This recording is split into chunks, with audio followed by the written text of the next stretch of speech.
하시게 함께 하소서. 성부가 전한 들어간 주의 복음입니다. 주님께 영광을 드립니다. 예수께서 달리 이른 두 사람을 보아 앞으로 찾아가실 뼈로를 그다음으로 미리 불씩 잡혀 보내시며 이렇게 공부하시다. 수수할 것은 많은데 일꾼이 적으니 주인에게 수수할 인물을 보내달라고 청하였다. 떠나라. 이제 내가 너희를 보내는 것이 마치 어린 양을 이 때 가운데 보내는 것과 같구나.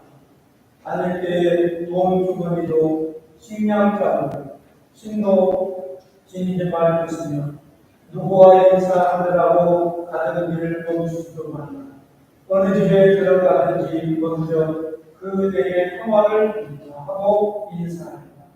그 집의 평화를 바라는 사람이 살고 있으며 너희가 믿는 평화가 그 사람에게 머무를 것이고 그렇지 못하면 너희에게 돌아올 것이다.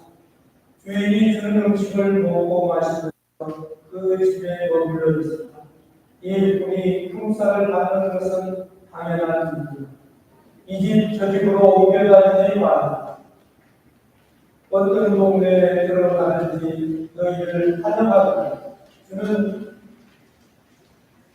음식을 먹고 그 동네의 병자들을 고쳐주며 하느님의 나라가 그들에게 다가왔다고 전하라. 그러나 어떤 동네에 들어갔을 때 사람들이 너희를 환영하지 않고 길거리에 나가서 당신네 동네에서든 아래 먼지를 당신들한테 털어놓고 갑니다. 그러나 하느님 나라가 다가왔다는 것만은 알아두시라고 일러주었다. 이 말을 잘 들으라. 그날이 오면 소돔 땅이 그 동네보다 오히려 가벼운 불을 받을 것이다. 12 제자가 기쁨이 넘쳐 돌아와 주님 저희가 주님의 이름으로 마귀들까지도 정식했습니다. 아래 예수께서 나는 사탄이 하늘에서 번개불처럼 떨어지는 것을 보았다. 내가 너희에게 뱀이나 정갈을 질밟는 능력과 원수의 모든 힘을 꺾는 권세를 주었습니다. 이 세상에서 너희를 해칠 자는 하나도 없다. 그러나 악령들이 복종한다고 기뻐하기보다 너희의 이름이 하늘에 기록된 것을 기뻐하라. 너희의 이름이 하늘에 기록된 것을 기뻐하여라 하고 말씀하셨다. 이는 주의 복음입니다. 성부와 성자와 성령의 이름으로.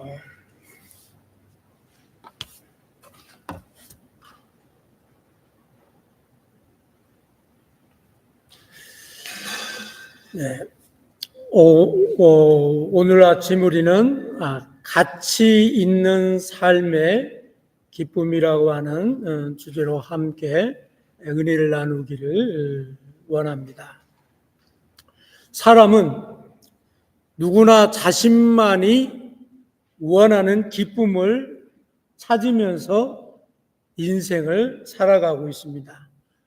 그래서 어떤 사람은 내가 많이 소유한 것에 기쁨을 두고 사는 사람이 있는가 하면 어떤 사람은 욕구의 충족. 그래서 저는 가끔 보면 어떤 사람은 맛있는 음식점을 찾아다니면서 자기의 먹는 욕구를 충족시키고 그럼으로 인해서 기쁨을 찾는 사람도 있는 것을 보았습니다. 또 어떤 사람은 자기가 꿈꾸고 자기가 바라고 자기가 원하는 것을 성취하기 위해서 달려가고 그 성취를 이루었을 때 기쁨을 만끽하는 사람을 저는 보았습니다. 하지만 이러한 것들은 우리 인생의 삶 속에서 영원한 기쁨을 보장하지 않는다라고 하는 것을 우리는 알 수 있습니다. 마치 이런 기쁨을 추구하면서 사는 사람들은 바닷물을 마시는 것과 마찬가지입니다. 아무리 바닷물을 목마르다고 마신들 마시면 마실수록 더 목마른 것을 우리는 알게 되어집니다.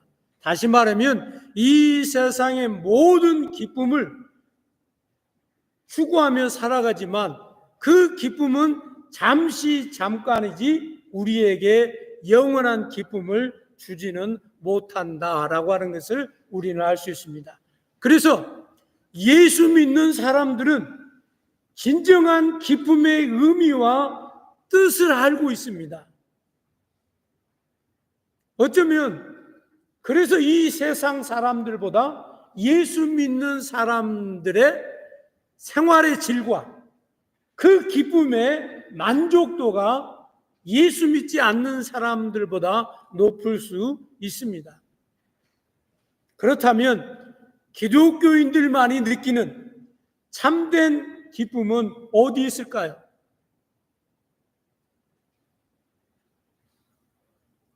이 질문에 답을 우리는 오늘 우리가 읽은 누가복음 10장에서 찾아볼 수 있습니다. 특별히 16장부터 20절, 그 중에서도 마지막 절에서 우리는 그 답을 찾아볼 수 있습니다. 오늘 본문의 예수님은 제자들에게 하늘나라의 말씀을 선포하라고 2사람씩 짝을 지어서 세상으로 보냈습니다. 그들이 복음을 증거하고 하느님의 말씀을 선포할 때 기적이 나타난 거예요. 귀신 들린 사람들이 그들이 말씀을 증거할 때 귀신 들린 사람의 몸을 붙잡고 있던 귀신이 떠나가게 됐습니다. 질병 가운데 있는 사람들을 향해서 하느님의 말씀을 선포할 때 질병이 떠나가게 되어진 거예요. 여러분, 그랬을 때 제자들이 얼마나 놀랐을까? 저도 가끔 그런 생각을 해봅니다. 예수님처럼 제가 물 위를 걸을 수 있는 능력이 있다면, 예수님처럼 폭풍아 잔잔하게 된다면, 더 나가서 어부가 밤이 맞도록 고기를 잡았는데 한 마리도 못 잡은 그 어부에게 아야, 반대쪽에 그물을 한번 던져보아라. 그런데 그물이 찢어지게 물고기를 잡았다면, 그러면 모르긴 해도 제가 얼마나 마음이 만족하고 기쁘고 또 모든 일에 당당할 수 있을까요? 그래서 그런 꿈들을 꿔보긴 합니다. 그렇습니다. 제자들이 바로 그런 마음이었다는 거예요. 하나님의 말씀을 가지고 나가서 말씀을 증거할 때 그런 역사가 나타났습니다. 이윽고 그들이 다 전도를 마치고 돌아왔습니다. 전도 보고를 하는 거예요. 그런데 제자들이 얼마나 기뻤던지 우리가 말씀을 증거할 때 그런 기적과 역사가 나타났습니다 하고 너무 기뻐하는 거예요. 그 모습을 바라본 예수님이 얼마나 기뻤을까요? 자기의 제자들이 자기가 준 능력을 가지고 말씀을 증거하고 선포했을 때 그런 기적과 이적과 많은 사람들이 하느님의 복음을 받아들이고 또 믿고 돌아온 것에 대해서 얼마나 행복했을까요? 그런데 예수님께서 말씀하신 내용이 바로 그겁니다. 제자들에게 진정으로 기뻐해야 할 것은 너희의 이름이 하늘나라에 기록된 것을 기뻐해라. 이보다도 더 큰 기쁨은 없다는 거예요. 여러분 인생을 살았어요. 나름 성공했어요. 나름 이루었어요. 나름 행복했어요. 그러나 주님 전에 갔는데 여러분의 이름이 없어요. 얼마나 불행합니까? 그러나 이 땅에 사는 동안 조금 어렵게 살고 고통과 좌절과 또 내가 원하는 그러한 것들을 이루지 못했지만 그러나 하늘나라에 갔더니 나의 이름이 있어요. 이 기쁨은 어떡할까요? 내가 인생을 살면서 불평하고 원망하고 왜 나에게만 이런 일들이 있어지냐고, 왜 나에게만 이런 고통과 환난이 찾아오냐고. 아무개는 나보다 더 못나고 공부도 못하고 더 어려운 더 안 좋은 조건에서도 저렇게 잘 나가고 성공하고 저렇게 잘 행복하게 사는데 왜 나만 그러냐고 불평과 원망을 했었는데, 하늘나라에 갔더니 내 이름이 있는 거예요. 그러면 그 순간 어떻게 했어요? 그 불평과 원망은 눈 녹듯이 다 사그라지고 머리끝에서 발끝까지 영혼의 기쁨으로 가득 채워지지 않겠어요?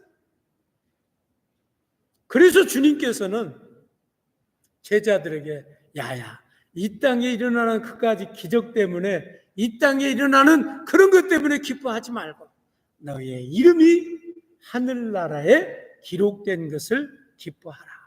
그래서 오늘 본문의 제목이 가치 있는 삶의 기쁨입니다. 그렇습니다.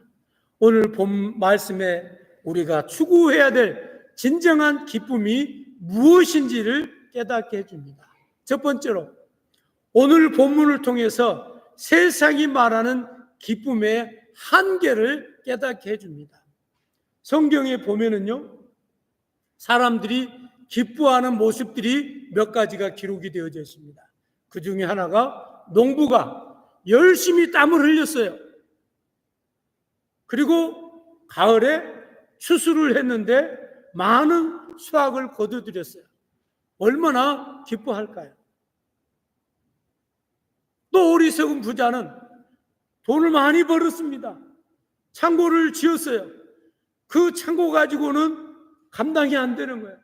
또 다른 창고를 지어야 되는 그 기쁨을 생각해 보십시오. 또 하나는 전쟁터에 나가서 목숨을 걸고 싸웠습니다. 전쟁에 승리했어요. 그 탈취품을 가지고 와서 함께 나눌 때 그 기쁨을 성경에는 기록하고 있습니다. 그러나 이들은 사람이 사랑하면서 경험하는 기쁨을 표현한 유형들을 설명해 주고 있는 것을 볼 수 있습니다. 그렇습니다. 땀을 흘리고 노력함으로써 얻어들이는 결실, 소유의 풍요로움, 생존과 승리에서 오는 쾌감, 분명히 인간적인 만족감이 있죠. 그래서 우리가 이발을 하면은 하루가 기쁘고 뭐 그런 얘기가 있잖아요, 옛날에. 집을 사면 며칠이 기쁘고, 차를 사면 또 얼마가 기쁘고. 그러나 그것이 세월이 지나가면 지나갈수록 그렇게. 저도 차를 처음 미국에 와서 새 차를 샀어요. 미국에 와서 새 차를. 토요타 코롤라. 4기통짜리죠. 그런데 저희 아파트가 2층이었거든요. 2층. 자다 말고 한번 블라인드로 해가지고 내 차가 잘 있나 한번 보고 또 가서 자고, 그런 기억이 있어요. 왜냐하면 처음으로 새 차를 탔으니까. 처음에 와서는 쉐비 그 스테이션 웨건 빨간 것, 그 8기통인지 6기통인지 뭐 이렇게 커요. 그거 타고 다녔는데 열심히 해가지고 처음 토요타 코롤라를 샀는데 그게 그리 마음이 설레더라 그 말입니다. 근데 그게 어느 순간인가는 한번 남쪽 동부 쪽에는요, 그 스모키 마운틴을 한번 가족 데리고 차 운전해서 가잖아요. 그게 계속 이렇게 오르막입니다. 오르막. 4기통짜리인데 내 식구가 타니까 악셀에다를 끝까지 밟아도 속도가 나지 않고 그냥 50, 60에서 빌빌대고 올라가는 거예요. 그런데 옆에 6기통짜리는 밟으면 쫙 스포츠카처럼 올라가고, 그게 얼마나 부러운지. 처음 그 차를 살 때는 그 차가 부러워서 너무 좋았는데 그 차를 끌고 스모키 마운틴을 올라가는데 빌빌대고 올라가니까 그 차가 얼마나 미운지 말이에요. 그래서 또 나는 6기통짜리 차를 사야 되겠구나라고 하는 그런 마음이 들더란 말이에요. 그 기쁨이 잠깐인 거예요. 이게 세상에서 꿈꾸고 추구하는 기쁨이다라고 하는 것을 우리는 알 수 있습니다. 하지만 성경은 이보다도 더 기쁨의 은총을 제시하고 있습니다. 바로 의를 위하여 핍박받는 기쁨. 이 세상의 비방과 오해 속에서도 묵묵히 고난을 견딜 때 오직 하나님과 나만이 아는 신비로운 영원한 기쁨을 누릴 수 있다고 말합니다. 현대 사회는 종종 돈과 명예와 그리고 경쟁을 통한 성취를 최고의 가치로 여기고 있습니다. 그래서 우리는 돈을 벌기 위해서 생명까지 투자합니다. 사회 공동체에서 얼마나 잘 적응하고 사회 공동체에서 내가 속한 세상에서 얼마나 인정받느냐에 따라서 자기 자신의 높은 명예욕과 성공의 척도를 삼는 사람들이 많이 있습니다. 또한 끝없는 경쟁 속에서 상대방을 이겨야만 내가 살 수 있다고 생각합니다. 이러한 가치관은 궁극적인 목적을 상실한 채 오직 양적인 성취만을 추구하게 되어집니다. 오늘 이 세상이 왜 이렇게 살기가 어렵습니까? 하나같이 피 튀기는 경쟁 사회가 결국은 이웃과 사랑이 없어지고 이웃과 끈끈한 관계가 끊어지게 되어진 것을 볼 수 있습니다. 인생에서 자신이 기대했던 결과에 미치지 못하면 실패자로 자기 목숨을 포기한 사람들도 있습니다. 여러분, 길가에 있는 노숙자를 한번 생각해 보세요. 오늘 우리들은 그 사람들은 우리 사회에 실패한 사람들이라고 생각합니다. 저는 절대 그렇게 보지 않습니다. 그 사람들이 꿈꾸는 세상에서는 오늘 우리가 반대로 그 사람들일 수 있는 거예요. 단지 그 사람들이 꿈꾸는 세상이 그들이 꿈꾸는 세상에 이 땅에 도래하지 않기 때문에 그렇습니다. 지금도요, 이런 세상을 싫어해서 산속에서만 물질과 문명을 거부하고 살다 죽는 사람이 숱하게 많습니다. 그 사람들은 전기가 싫어요. 에어컨이 싫어요. 히터가 싫어요. 자동차가 싫어요. 그리고 이 세상이 돌아가는 모든 것이 싫은 거예요. 그래서 그냥 자연이 좋아서 자연 속에 살다가 어디서 어떻게 죽는지도 모르게 죽어가는 거예요. 그런데 그 사람들은요, 몸에 하루 지니고 다니는 물건이 개나리 보침 딱 이만한 거 하나뿐이에요. 그런데도 그 사람들은 기쁜 거예요. 그 사람들은 행복한 거예요. 그렇습니다. 그래서 우리는 현대 부모들이 문제가 뭐냐면요, 자녀들에게 착하게 살아라, 선하게 살아라, 법을 지키며 살아라고 가르치는 부모들이 요즘 부모들이 없어요. 요즘 부모들은 다 같이 하나같이 뭐라고 가르칩니까?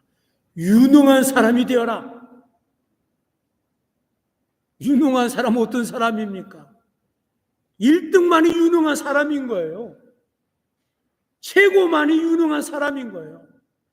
제가 우리 아이 졸업식 때 학교를 갔어요. 어떤 아이가 상을 받는데 수학상도 그 친구가 받고, 과학상도 그 친구가 받고, 음악상도 그 친구가 받고, 체육상도 그 친구가 받아요. 혼자서 상이란 상은 거의 다 쓸어버리고, 장학금이란 혼자 다 받아가는 거예요. 나머지는 전부 다 그 친구만 바라보고 있는 거예요. 부르면 그 친구 보고, 또 그 친구 이름 부르면 또 그 친구만 바라보고 있고. 그래서 제 마음이 너무 무거웠어요. 좀 못한 학생에게도 2등에게라도 네가 상을 많이 받으니까 양보 좀 해라. 그래서 주면 좋을 텐데 미국은 1등에게는 다 몰아줍니다. 그래서 미국에서 성공할 수 있는 방법은 1등하면 되는 거예요. 뭐든지 남보다 월등히 잘하면 되는 거예요. 그러면 사회가 인정하고 나라가 인정하고 국가가 인정하고 장학금도 학교에서 그 친구에게만 몰아줍니다. 이게 바로 자본주의의 폐단이기도 합니다. 그렇습니다. 세상의 기준 따라 유능함이 과연 진정한 삶의 가치를 보장해 줄까요? 우리 크리스찬들은 이 질문에 한번 답을 스스로가 구해봐야 됩니다. 우리가 아무리 똑똑하고 유능하다 할지라도 그로 인해 무엇을 이루었다 말할 수 있겠습니까? 이 세상 사람들이 추구하는 모든 기쁨의 조건은 일시적이라고 하는 것을 우리는 깨달아야 됩니다. 두 번째로 참된 기쁨의 근원은 우리의 이름이 하늘에 기록된 것입니다. 오늘 본문에 예수님의 제자들이 귀신을 쫓아내고 능력을 행한 모습을 주님께서 보았습니다. 그리고 주님께서 그들에게 하신 말씀이 그거 별거 아니다. 참으로 기뻐할 것은 너희 이름이 하늘나라에 기록된 것으로 해서 기뻐하라라고 말씀하고 있습니다. 세 번째로는 우리는 영원한 것에 가치를 두고 기뻐해야 합니다. 빅터 프랭크라고 하는 사람이 저서에 인간의 영혼을 찾아서라고 하는 책이 있습니다. Doctor and Soul이라고 하는 책인데 인간의 실존의 필수 조건을 세 가지로 말하고 있습니다. 첫 번째가 영성입니다. 우리는 영원한 것에 관심을 두고 살아가야 한다는 것이죠. 사람은 크리스찬인 기독교인은 이 순간만을 위해서 아니고 이 세대만을 위한 삶이 아니라 하느님의 나라에 초점을 맞추고 영원한 삶을 살아가야 된다고 하는 겁니다. 두 번째로는 자유입니다. 그리스도인들은 이 땅에 살면서 마음의 평화를 누리지 못하고 자유를 누리지 못한 이유는 뭐냐면 욕심과 방해와 시기와 질투와 교만 등 수많은 것에 얽매여 살기 때문에 그렇다는 겁니다. 이 모든 것으로부터 우리는 자유해야 됩니다. 마지막 세 번째로는 책임성을 가져야 된다라고 하는 겁니다. 그리스도인은 이 땅에 사는 동안 그리스도인으로서 감당해야 될 책임이 있습니다. 그리스도인으로서 감당해야 될 의무가 있습니다. 그것을 포기하게 되어질 때에 비로소 이 땅이 지옥이 되는 거예요.